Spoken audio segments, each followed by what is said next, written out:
Ramogi di sigana ma dungo de chima kawono mar budget Kaontis dido pok mar omenda maromo shillings billion 405.1 budget mari komenda ma ganero gi 25 ganero gi 26 Kaontis makaluo kaunti ma Migori kod Kisumu ama dido pok maduong mar omenda maromo shillings billion 8.8 kumoro kamoro kilo gi kaunti ma Homa Bay ma dido omenda maromo shillings billion 8.5 Kaunti ma Siaya yudo pok maromo billion 7.6 e budget mari komenda ma bende osom. Juma nigi lerno.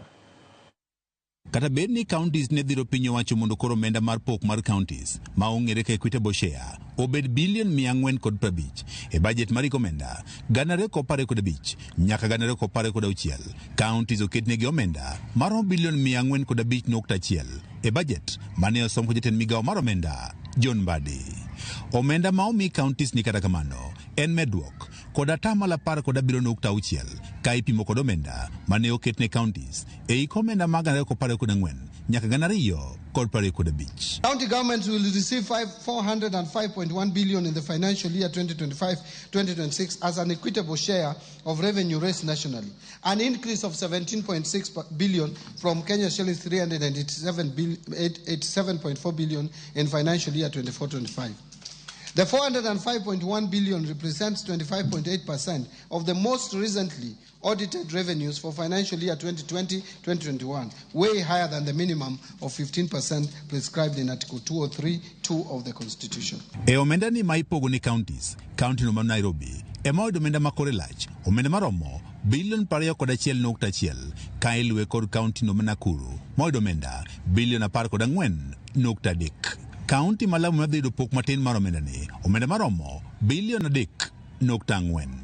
E Kaontis makaluo, Kaunti ma Migori kod mano ma Kisumu, ema dhi yudo omenda maduong', omenda maro billion 8.8 kumoro kamoro, ka Kaunti ma Homa Bay dhi yudo pok maro billion 8.5, ka Kaunti no ma Siaya dhi yudo pok mar omenda maro billion 7.6 e omenda mag ganare ko pare kod 5 nyaka ganare kod pare kod 6.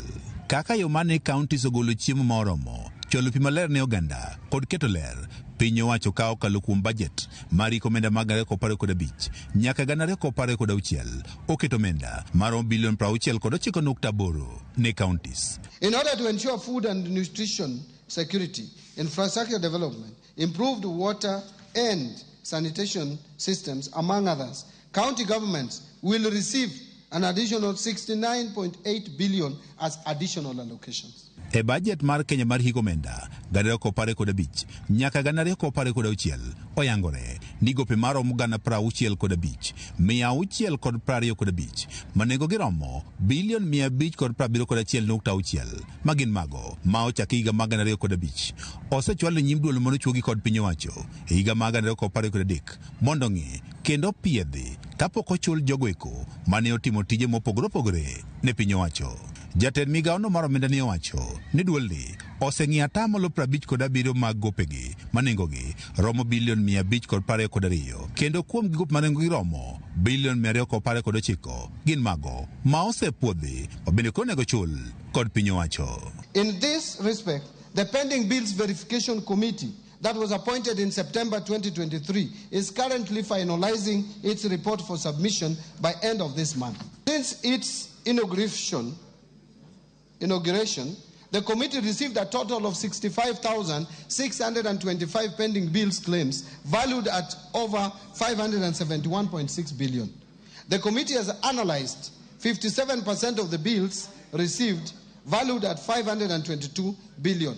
The 57% is in terms of numbers. Out of this, a total of 229 billion has been recommended for settlement.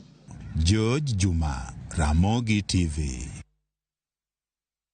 Jatend migawo mar omenda John Mbadi opedho budget manyiso ni migawo mar somo ema yudo pok maduong'.